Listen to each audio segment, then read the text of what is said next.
میں جناب اسپیکر انتہائی احترام کے ساتھ اس معزز ایوان کے سامنے ہمارے جناب وزیر خزانہ صاحب نے ایک اتھارٹی کے قیام کا اعلان کیا تھا. میں یہ سمجھتا ہوں کہ ہم رب کائنات کی شکر گزار ہیں کہ اس نے ہمیں یہ موقع عنایت فرمایا کہ ہم اس اتھارٹی کا قیام عمل میں لا سکیں. دنیا اور آخرت میں یہ جو درود پاک کی بات کر رہا تھا، جناب آدم علیہ السلام کا مائی حوا کے لیے جو مہر تھا وہ درود محمد تھا. اس درود کی تو نبی پاک صلی اللہ علیہ وسلم کے لیے یہ ساری کائنات تخلیق ہوئی ہے، جو وجود کائنات کا باعث ہے. اس کی اتھارٹی کا قیام میں یہ سمجھتا ہوں کہ ماجد خان صاحب، ان کے ساتھ جو ہمارے دوسرے ساتھی، اگر حافظ صاحب کا ساتھ رہا ہو، پیر مظہر صاحب کا، یا جس بھی کسی دوسرے کا آئیڈیا تھا، یا ماجد صاحب کا اگر اپنا آئیڈیا تھا، میں یہ سمجھتا ہوں کہ دنیا اور آخرت میں اللہ پاک کے حضور ہم یہ دعا کرتے. میں نہیں دعویٰ کر رہا کہ یہ میرا آئیڈیا تھا، جس کا تھا اللہ پاک کے حضور میں دعا گو ہوں کہ اللہ تعالیٰ ان کو اس دنیا میں بھی اور آخرت میں بھی اس کا اجر عظیم دے. اور میں عملی طور پہ یہ ایمان کامل رکھتا ہوں کہ ان کا اس کا اجر دنیا میں بھی ملے گا اور آخرت میں بھی ملے گا. رحمت للعالمین و خاتم النبیین اتھارٹی کے قیام کے حوالے سے چونکہ اعلان ہو چکا ہے، میں اس کی توثیق کا اعلان کرتا ہوں. اور اس کے لیے ایک جو بنیادی پیمنٹ ہے، میں اس کے لیے کوئی سیڈ کا لفظ استعمال نہیں کروں گا، لیکن میں اتنا ضرور گزارش کروں گا کہ اس کے لیے ایک جو انیشل پیمنٹ ہے وہ 1 کروڑ روپے کی ہم سٹارٹ کر رہے ہیں. آقا دو جہاں کے نام سے 1 کروڑ کیا، 1 ارب کیا، اربوں ڈالر کیا. میں یہ سمجھتا ہوں کہ کوئی خود اللہ پاک نے یہ کہا کہ کوئی مسلمان مکمل ایمان والا ہو ہی نہیں سکتا کہ جب تک اس کی محبت اپنے نبی کے ساتھ، اپنے ماں باپ سے زیادہ، اپنی اولاد سے زیادہ نہ ہو جائے، اس کی جان تو مائنس ہو جاتی ہے. تو ہم رب کائنات کے دعا گو ہیں کہ جو بھی اس اتھارٹی کے قیام میں بھی اس نے آمین کہا، اس نے خوشی کا اظہار کیا، اس کے چہرے کے اوپر مسکراہٹ آئی، اللہ پاک اس کو بھی اس کا اجر دیں اور اس دنیا سے جانے کے بعد اس کے درجات بلند ہوں.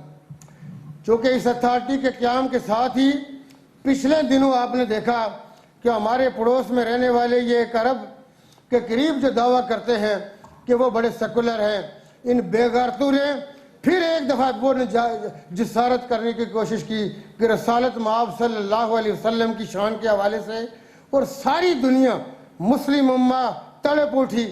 میں یہ کہنا چاہوں گا کہ ان کو بارہا ہم اس فورم سے کہتے ہیں، ان کی اسٹیبلشمنٹ بھی اندھی و بہری ہے. ان کے سیاستدان کیا وہ کہیں گے، چائے والا کیا کرے گا، وہ جاہل کا بچہ، انسانیت کا قاتل، اس کے اوپر ہزاروں نہیں لاکھوں انسانوں کے خون ہیں اس کے ہاتھوں کے اوپر. وہ دنیا میں بھی ذلیل ہوگا، آخرت میں بھی انشاءاللہ ذلیل ہوگا.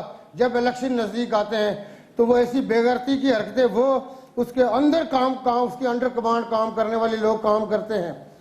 لیکن میں آج اس فورم کے وساطت سے ہم ہمیشہ یہ کہتے ہیں کہ اس LOC کے اس پار رہنے والے کشمیری مظلوم نہیں ہیں، لاوارث نہیں ہیں. یہاں کا رہنے والا ہر آدمی ان کا وارث ہے. جب تک ایک بھی کشمیری زندہ ہے، مقبوضہ کشمیر کے اندر اس درندہ فوج کا فیس کرنے والی ہماری مائیں بہنیں اور وہ کشمیری یہ یاد رکھیں کہ یہ LOC پار کرنا، یہ بارڈر پار کرنا شاید اب دور نہیں رہا. ہم اقوام عالم کو یہ چانس دے رہے تھے. اقوام متحدہ اس لیے دنیا میں وجود میں لائی گئی تھی کہ دنیا بڑی جنگوں کا شکار ہو چکی تھی کہ اس ہندو کو یہ سمجھاؤ کہ عقل پکڑو. لیکن اگر وہ اس طرف نہیں آتا تو پھر میں یہ کہا کرتا ہوں کہ لا الہ الا اللہ محمد رسول اللہ، نہ ان کا کوئی بر اعظم رستہ روک سکا ہے، نہ کوئی سمندر رستہ روک سکا ہے. یہ ہندو، یہ پہاڑ، یہ دریا اور یہ کھلیاں اور اس کی تاریں راستہ روکیں گی. یہ عقل پکڑے. اس کے اندر 27 کروڑ رہنے والے وہ مسلمان، وہ بھی یہی کلمہ پڑھتے ہیں لا الہ الا اللہ محمد رسول اللہ. وہ بھی حسین کی راہ پہ چلنے والے ہیں، وہ بھی خالد بن ولید کی راہ پہ چلنے والے ہیں، وہ بھی حضرت امیر حمزہ کو اپنا آئیڈیل مانتے ہیں. میں یہ کہتا ہوں کہ ہندو یہ چھیڑ نہ کرے، دنیا کے تختوں سے تختے ٹکرا جائیں گے.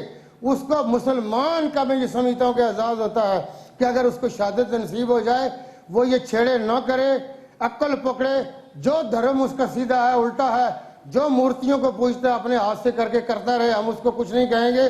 لیکن ہمارے مذہب ہمارے آقا یا کشمیر کی آزادی میں اگر اس نے فرد رکھنے ڈالے، کشمیری وہ آزادی، وہ قربانیاں دے چکے ہیں کہ جس کی دنیا میں مثال نہیں ملتی۔ اس میں سید علی شاہ گیلانی ہوں رحمۃ اللہ علیہ، شہید مقبول بٹ ہوں، شہید افضل گرو ہوں، شہید منان وانی ہوں، مسرت عالم بٹ ہوں، ڈاکٹر قاسم فختو ہوں، جن کو 17 سال سے جیل کے اندر، ان کی اہلیہ آسیہ اندرابی ہوں، شبیر احمد شاہ ہوں، فاروق احمد ڈار ہوں، احسن انتا ہوں۔ میر بھائی صاحب کے ساتھ میں یہ نہیں بات کرنا چاہتا کہ کس قید و بند کس حالت میں کہ میری ان سے بات ہوئی، میں یہ کہتا ہوں کہ اس نے 14 سال کی عمر میں اس کا باپ 40 سال کی عمر میں شہید کیا گیا تھا۔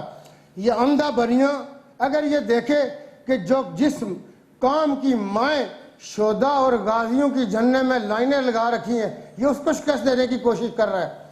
یہ ہم دیکھ رہے تھے کہ شاید اقوام عالم کو ہوش آئے، وہ دنیا کو کسی بڑی جنگ سے بچائے۔ فاروق احمد ڈار ہوں، مختار احمد واضح ہوں، نعیم احمد، میں یہ کہتا ہوں کہ مقبوضہ کشمیر کے اندر رہنے والا ہر وہ مجاہد، ہر وہ غازی اور ہر وہ شہید مسلم امہ کے سلام کا، سلوٹ کا حقدار ہے کہ جو وہ آزادی کے لیے اور اس دین کی حرمت کے لیے، جس دین کی بقا کے لیے آل رسول نے، سیدنا امام حسین علیہ السلام نے اپنے 6 ماہ کے بچے کی قربانی کیسے دے دی؟ تصور تو کیجئے، 6 ماہ کے بچے کے گلے میں تیر کیوں اترا؟ اس کا وہ بچہ جو شادی کے قابل ہے، علی اکبر، اس کی شہادت کیوں ہو گئی؟ ایک امام زین العابدین کے علاوہ آپ ذرا تصور کیجئے کہ 3 ماہ کا سفر شام کا سیدہ زینب نے کیسے کاٹا ہوگا؟ جو جس دین کے اوپر یہ چلنے والی آل رسول نے قربانی اس لیے دی تھی کہ قیامت تک دین اسلام کے اوپر جب بھی آنچ آئے گی یہ آل رسول کی راہ کے اوپر چلیں گے۔ مجھے یہ بتائیں کہ اس کو عقل نہیں آ رہی؟ ہم جب ہندوستان پہ آج وہ ہم سے سرٹیفکیٹ مانگتا ہے، اس وقت اس کے آبا اجداد کہاں تھے جب ہم نے تخت و تاراج کر کے رکھ دیا تھا؟ اس کے یہ مندر، اس کے گردوارے کہاں تھے جو آج اس کو یاد آ رہے؟ ہم وہی ہیں، وہی نسل ہیں۔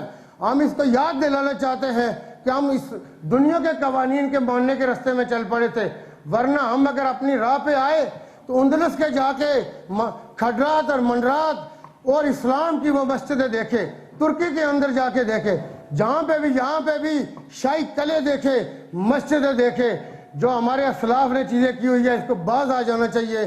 میں یہ سمجھتا ہوں کہ ہمارے خون کو اور ہماری غیرت کو وہ نہ للکارے، ہماری وہی غیرت ہے، ہمارا وہی خون ہے۔ یہ جو آل رسول کی راہ پہ چلتے ہیں، جس نے اسلام کا علم بلند کر دیا، اس کو شکست نہیں دی جا سکتی، اس کو عقل پکڑنی چاہیے۔ ہم صرف یہ کہتے ہیں کہ اس خطے کے اندر لگی ہوئی آگ 7-8 ارب کی آبادی پوری دنیا کی آگ کی لپیٹ میں آئے گی۔ یہ 2 ممالک، پاکستان ایک عام ملک نہیں ہے، کوئی ریپبلکن بنانا نہیں ہے۔ پاکستان کی 24 کروڑ قوم اور ہماری مسلح افواج، ہم یہ سمجھتے ہیں کہ ہماری قوم اپنی مسلح افواج کے آگے چلنا جانتی ہے۔ اس قوم کے اندر رہنے والا ہر آدمی سپاہی ہے، ہر آدمی مجاہد ہے، ہر آدمی شہید ہونا چاہتا ہے۔ وہ ہمیں چیلنج کرے گا، ہمارے ملک کی طرف دیکھے گا۔ میں یہ کہتا ہوں کہ یہ سبز ہلالی پرچم، اس کی کتنی مماثلت ہے گنبد خضرا کے ساتھ۔ اس پرچم کی توہین کا وہ تصور کرے، وہ آگے بڑھے۔ ہم ایسا ہاتھ توڑ کے رکھ دیں گے، ہم ایسی آنکھ نکال کے رکھ دیں گے جو گنبد خضرا کے ساتھ ملتے ہوئے ہمارے سبز ہلالی پرچم کی طرف دیکھے گا۔ ہندو بنیا 6000 سالہ پرانی تاریخ سے لے کے آج تک کیا سیکھا اس نے؟ دنیا کہاں پہنچ چکی ہے؟ آج یہ کیا شلف سے لے کے پیتا ہے؟ میں یہ کہتا ہوں کہ اسلام کے معاملات میں دخل اندازی چھوڑے اور کشمیر سے آرام سے نکل جائے۔ لیکن یہ اگر کشمیر کے ساتھ اس نے یہ فردر جاری رکھا تو ہم پھر یاد کروائیں گے اس کو کہ جب مسلمان نکلتے ہیں تو وہ کشتی کو پیچھے نہیں چھوڑا کرتے کہ ہم واپس جائیں گے۔ ہم آگے بڑھتے ہیں، پیچھے جانے کے لیے نہیں بڑھا کرتے۔